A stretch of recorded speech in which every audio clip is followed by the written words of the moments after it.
διότι μετά άνοιξα θα κάνω την ερώτηση. Λοιπόν. Πιάστε το χέρι σου. Ναι, όχι, δεν είναι πιάσει.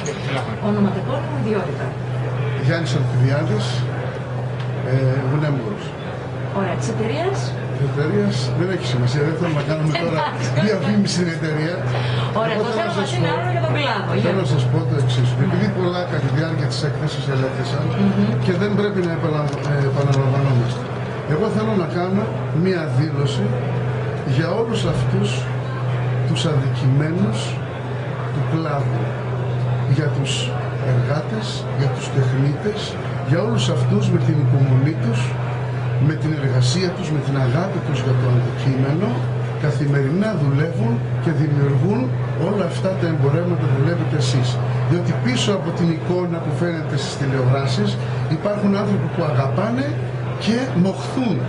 Θέλω να ευχαριστήσω όλους τους τεχνίτες, τους κοφτάδες, τους σταματοτάδες, τις φοδραρίστριες, τους μηχανικούς που καθημερινά με την αγάπη τους προσφέρουν σε αυτό εδώ το επάγγελμα. Και δυστυχώς αυτοί εκλείπουν. Η κοινωνία τους χρειάζεται.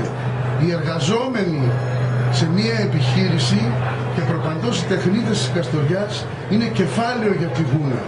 Είναι αυτοί οι οποίοι με την αγάπη τους δημιουργούν. Γι' αυτό πρέπει να τους συμπεριφερόμαστε ανάλογα.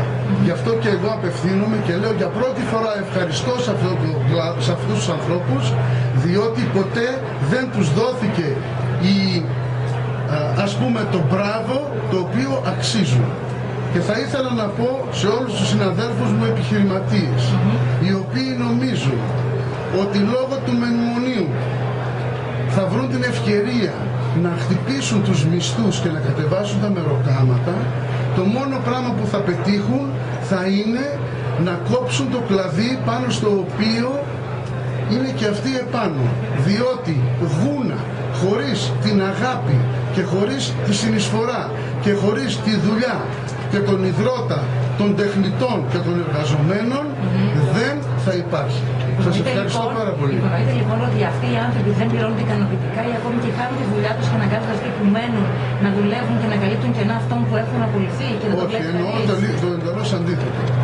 Εννοώ το ότι με ευκαιρία το μνημόνιο κάποιοι επειδή πιστεύουν ότι όταν έχουν χαμηλά μεροκάματα θα βγάλουν περισσότερα λεφτά, ουσιαστικά πιέζουν τους ανθρώπους που έχουν ανάγκη και μέσα σε ένα νομό όπου το 50% στους νέους και το 40% στην κοινωνία είναι άνεργοι, αυτό είναι απαράδεκτο. Επαναλαμβάνω, εταιρεία χωρίς τους τεχνίτες, χωρίς τους εργαζόμενους σε αυτόν τον κλάδο είναι μια εταιρεία χωρίς περιεχόμενο. Άρα να τους προτρέπω και τους λέω ότι εάν εφαρμόσουν αυτή την πολιτική θα είναι ουσιαστικά ένα μαχαίρι πισόπλατα στη γουνοποιία. Στη γουνοποιία δεν συμμετέχουν μόνο οι επιχειρηματίες, γιατί εδώ πολλά ακούστηκαν για την επιχειρηματικότητα, αλλά πίσω από αυτό υπάρχουν οι αφανείς ήρωες οι οποίοι με την αγάπη τους στο αντικείμενο δημιουργούν αυτά που βλέπετε εσείς. Κύριε Λιβιάδη, εσείς είστε ένας επιχειρηματίας εδώ και χρόνια, ασχολείστε με τη Γούνα. Τι προσωπικό προσωπικό έχετε? Πόσα άτομα απασχολούνται στην επιχείρησή σας? 25. Λόγω της οικονομικής κρίσης θα βγάζετε πέρα? Πώς έχετε αναγκαστεί να κάνετε και εσείς εκτόσεις σε κάποιες? Να σας εξηγήσω ένα πράγμα. Πάντοτε υπάρχουν δύο συνιστώσεις για να υπάρχει μια συνισταμένη. Όλοι τον τελευταίο καιρό μιλάνε στο να μειώσουν τους μισθούς. Κάποτε να δούμε και την άλλη πλευρά. Ότι για να διατηρήσω εγώ την επιχείρησή μου μπορώ να μειώσω και τα κέρδη μου για 1, 2, 3 χρόνια, ούτως ώστε να έχω και αυτούς τους ανθρώπους ικανοποιημένους, διότι τεχνίτης μη ικανοποιημένος δεν είναι πλέον θετικό για την εταιρεία, είναι αρνητικό. Άρα εσείς δεν προχωρήσετε στις περικοπές μισθών? Ούτε προχωρήσαμε, ούτε θα προχωρήσουμε, διότι σας επαναλαμβάνω, οι τεχνίτες στην Καστοριά είναι κεφάλαιο για την επιχείρηση και πρέπει να είναι ο καλά αμοιβόμενος τεχνίτης, θα αποτελέσει και κίνητρο για να μπουν και οι νέοι στην δουλειά, διότι συνήθως αποτελεί ένα παράδειγμα προς αποφυγή όταν συμπιέζονται οι μισθοί. Μα φαντάζομαι ότι μειώνεται και η ποιότητα. Όταν μειώνει το μισθό των υπαλλήλων, δεν υπάρχει και ανάλογη διάθεση. Σας είπα προηγουμένως, όποιος από τους συναδέλφους μου νομίζει ότι θα βγάλει περισσότερα λεφτά πατώντας στη μείωση των μισθών που τους δίνει ο καινούριος νόμος, ουσιαστικά είναι σαν να πριονίζει το κλαδί στο οποίο βρίσκεται και ο ίδιος. Είπα ότι 25 άτομα απασχολείται. Είναι συμπεριλαμβανομένο και τις επιχειρήσεις στο Ντουμπάι. Αυτό. Όχι, δεν μιλάμε για την Ελλάδα. Για την Ελλάδα. Έχετε όμως ανοίξει τα φτερά σας και στο Ντουμπάι. Εκεί η αγορά πώς είναι και τι προσωπικό απασχολείται. Εκεί η αγορά είναι μια πολύ καλή αγορά. Προσπαθούμε, παλεύουμε εκεί και απευθυνόμαστε στους πελάτες της πρώην Σοβιετικής Ένωσης και ελπίζουμε ότι λόγω του ότι έχουμε πρόβλημα με τις μεγάλες τιμές αυτή τη στιγμή, ότι θα μπορέσουμε να ικανοποιήσουμε και να ανταπεξέλθουμε στον ανταγωνισμό των κόσμων που υπάρχει και σε σχέση και κυρία αυτό που προέρχεται από την Κίνα. Πάντως τα έχει καταφέρει η Ελλάδα, εκτιμώ με τα λίγα έτσι που διάβασα και είδα. Κατάφερε να εισχωρήσει και σε ανταγωνίστριες χώρες και να φέρουμε στην Κίνα και στην Νότια Κορέα. Ενώ παλιά τους κοιτούσαμε έτσι αμυντικά, τώρα πήγαμε πιο επιθετικά. Βεβαίως. Δεν γίνεται να κάνεις αυτή τη στιγμή να μένεις με σταυρωμένα τα χέρια. Το βασικό πράγμα είναι να ψάχνεις να βρεις πάντα καινούργιες αγορές. Και εμείς αυτό που κάνουμε. Εγώ αυτό κάνω 45 χρόνια. Σκέφτεστε να ανοίξετε τα τεράστια και σε κάποια άλλη χώρα, είστε τώρα Καστοριά, Ντουμπάι. Πώς βλέπετε τα πράγματα. Δεν είναι αυτή τη στιγμή η κατάλληλη εποχή για να κάνεις επεκτάσεις. Αυτό το οποίο πρέπει να κάνουμε αυτή τη στιγμή είναι να κρατήσουμε αυτά τα οποία έχουμε και αυτή την εξάπλωση στην οποία βρισκόμαστε. Και προπαντός, γιατί εκεί εστιαζόταν η δική μου δήλωση, είναι να προσπαθούμε να έχουμε μαζί μας τους τεχνίτες και τους εργαζομένους, διότι, επαναλαμβάνω, Δυτική Μακεδονία, νομός Καστοριάς, Γούνα, χωρίς σωστούς τεχνίτες και καλά αμοιβόμενους τεχνίτες, δεν μπορεί να συνεχίσει. Σας ευχαριστώ πάρα πολύ. Υπάρχει μια αύξηση, μια ανωδική τροχιά στην ανάπτυξη. Είναι 10% σε μια ιδιαίτερα δύσκολη χρονιά. Οι εξαγωγές αυξήθηκαν 10% έναντι του 10%. Άρα, για ποιο πρόβλημα. Κοιτάξτε να δείτε. Αν συγκρίνετε με το 10%, μπορείτε να βγάλετε αυτό το λάθος αποτέλεσμα. Αν κοιτάξουμε όμως τα προηγούμενα χρόνια, ποια δύναμη είχε η Καστοριά, τι δέρματα αγόραζε η Καστοριά, σε ποιες χώρες απευθυνόταν η Καστοριά, τότε θα μπορούμε να καταλάβουμε.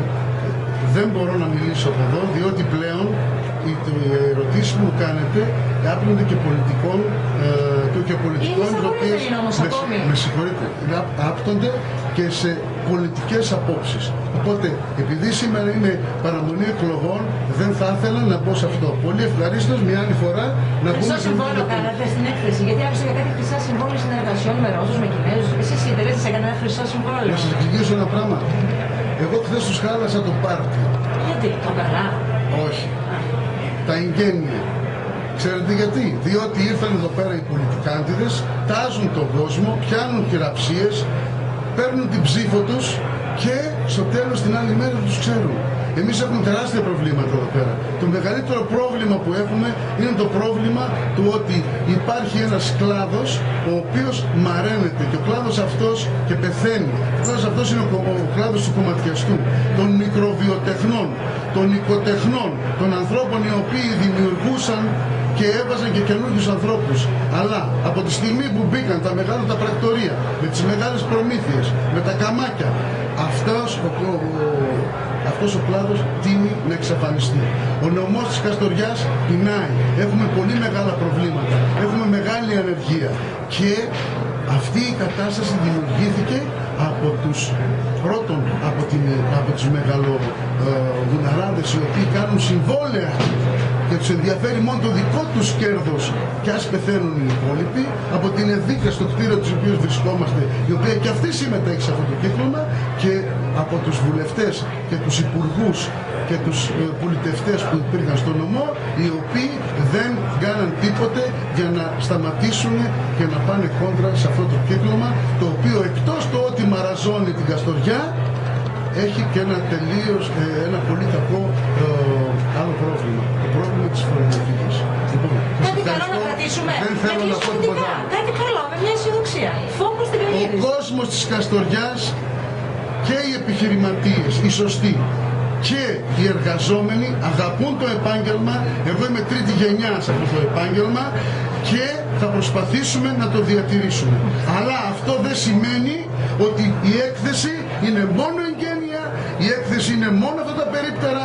Σας επαναλαμβάνω, εγώ ήθελα να ζητήσω ένα πολύ μεγάλο ευχαριστώ στους αφανείς ήρωες, οι οποίοι για χρόνια τώρα στηρίζουν τη γουνοποιία για τους εργαζόμενους, για τους τεχνίτες, και οι οποίοι είναι πάντοτε πίσω από τη λάμπα, έτσι λέμε εμείς εδώ πέρα οι παλιοί, και βοηθάνε στην ανάπτυξη αυτής της περιοχής. Ευχαριστούμε πολύ. Καλή δύναμη.